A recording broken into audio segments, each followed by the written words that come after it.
We are back on MorningLine. Thanks for joining us on this Monday. By the way, it's good to be back after a week away of reruns. This is a live show. If you want to join us, the number 737-7587 on the screen. Talking about COVID-19, the loss of smell, and in connection with that, taste, and the fact that some patients aren't getting it back right off the bat. Dr. Justin Turner is joining us from the Smell and Taste Clinic at Vanderbilt, and great resource here as he's filling me in on a lot of things I didn't know about with regard to this situation. And all right, let me ask you then. Yes. I've been following, Doctor, kind of, some of the treatments or what they're trying to go about with this. You talked a moment ago about steroids. What can people do? I mean, I wonder, you say again, the connection is between the nose, you lose the smell, you lose the taste. That's why that happens. Are there ways you can maybe try to start stimulating it? I see that people have talked about the possibility of trying strong smells with, these types of oils to try to stimulate it. Maybe strong flavors, would that have a factor? What kind of things do you recommend to some of the patients, aside from maybe some medicines? We can talk about that as well. Yeah, so one of the things that we recommend in the clinic is what's called olfactory training. I think that's what you're referencing. And this has been around for about 5 to 10 years now. There's actually fairly good evidence that it may be effective, although we don't really have a lot of placebo-controlled trials that really show us for sure. But basically, this is a technique where it's very straightforward, it's very easy to do. It basically just involves using your sense of smell. And so the way I like to think about it is that if you have some kind of musculoskeletal injury, so say you break your leg, then one of the things that you do is you go to physical therapy and you start using that leg again.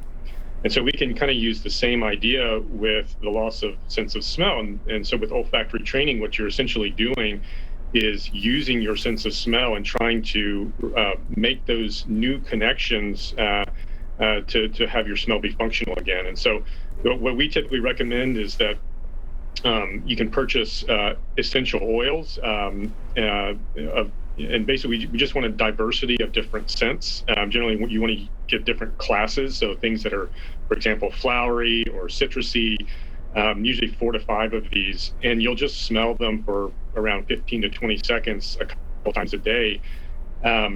And then over time, some folks will report that they will get some improvement of their sense of smell.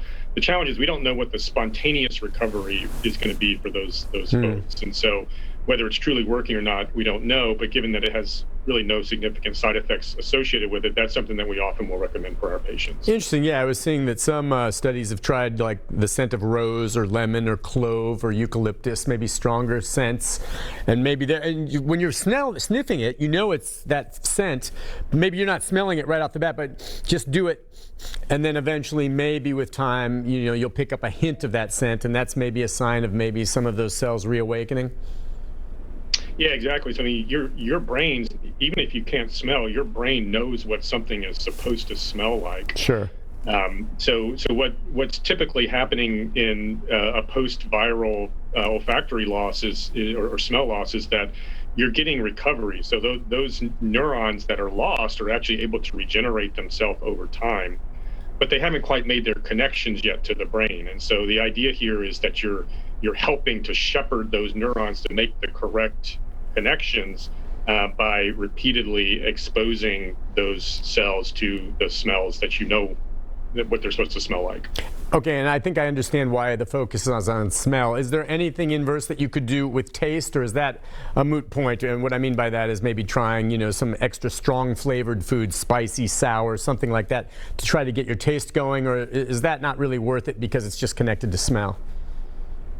Yeah, most people are already doing that because since they can't really taste flavors as well, they don't get as much enjoyment out of their food. And so what they'll often do is really add as much flavor enhancer as they can to their food. It may be salt, it may be eating things that are just super sweet.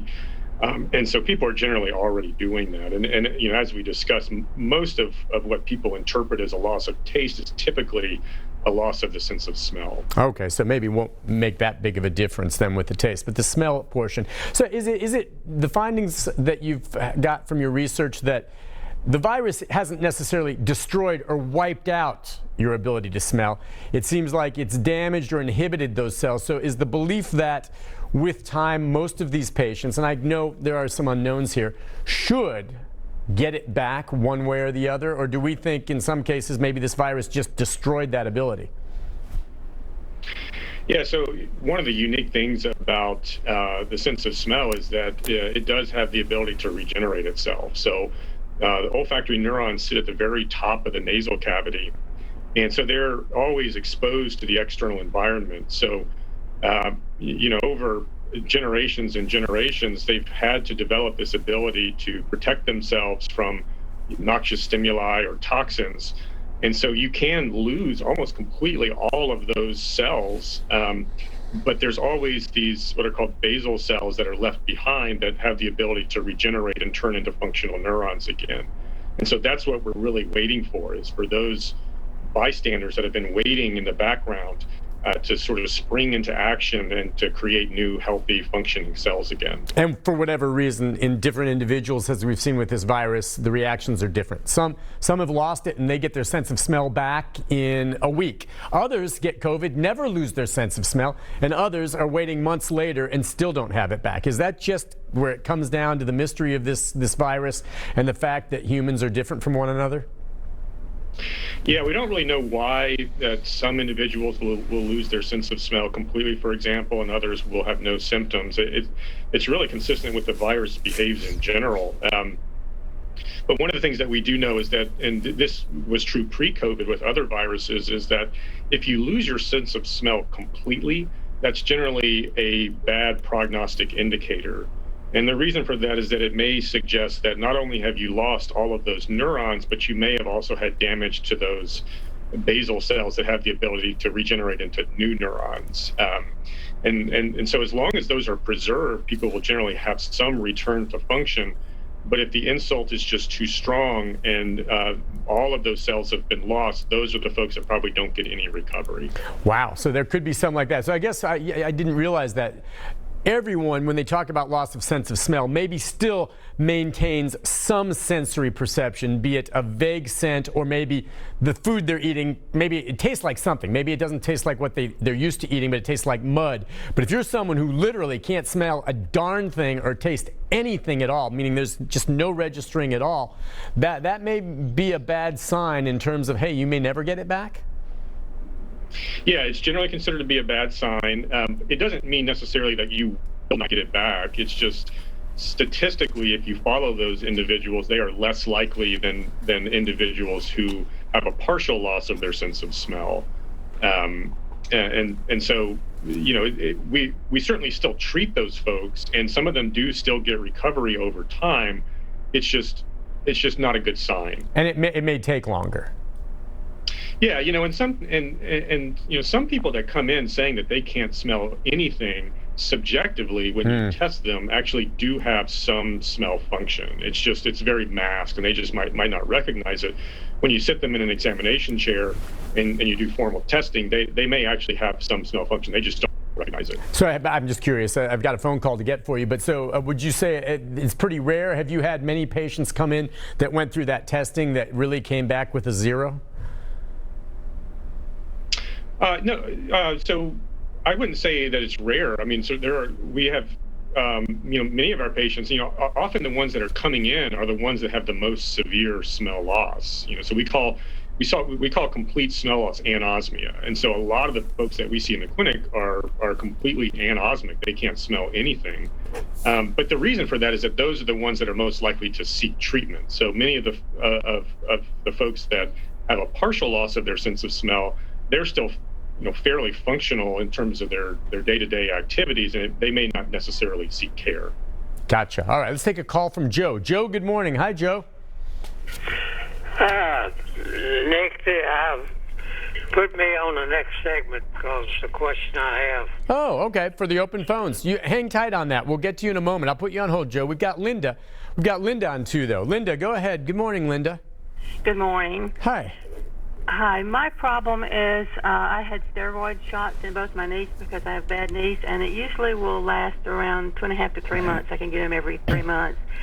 And on a Monday, I had my shots, and then on Thursday, they called and said, hey, you can get the vaccine today. So I didn't connect the two. I've never heard of it, so I went ahead and got the first shot.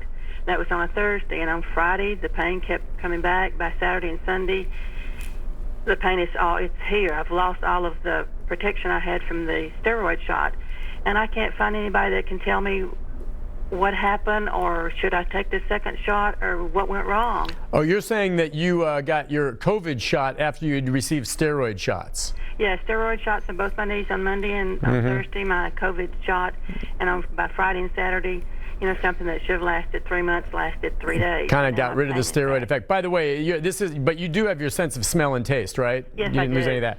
Doctor, I don't know if that's outside your realm of expertise or not, but it sounds like the COVID shot took away the effect the steroid had on her knees. Any potential connection there? And if you don't, if that's outside your realm, I understand.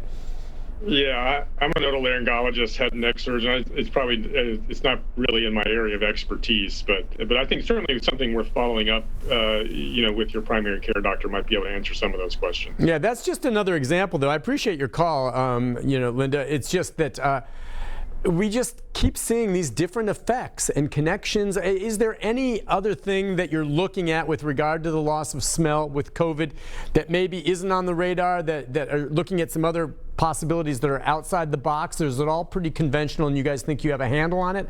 Or are there some experimental things that are perhaps being considered with regard to whether it's COVID or anything else when it comes to sense of smell and taste loss? So, I think probably one of the most exciting things is that in multiple groups, research groups across the country and really internationally are looking at the loss of smell with COVID-19 as a potential screening tool. So, one of the things that we know is that, many people that get COVID-19 don't really have a whole lot of symptoms, or they may have very mild symptoms. They often don't have fevers. A lot of the things that we typically associate with upper respiratory infections don't necessarily present themselves with COVID in a large subset of individuals. But most people that do get COVID-19 will have loss of their sense of smell. And so there is a lot of interest at using the sense of smell as a form of a screening test to determine whether someone may or may not have COVID-19. And it's likely not something that would be a sort of yes/no, but a screening tool where you may, select from a larger population people that may be at risk of positive COVID-19 diagnosis, and then send those patients forward for testing rather than sending a very large population. So that's one thing that's really exciting that I think is ongoing, and I think we'll sort of hear a lot about that over the next many months.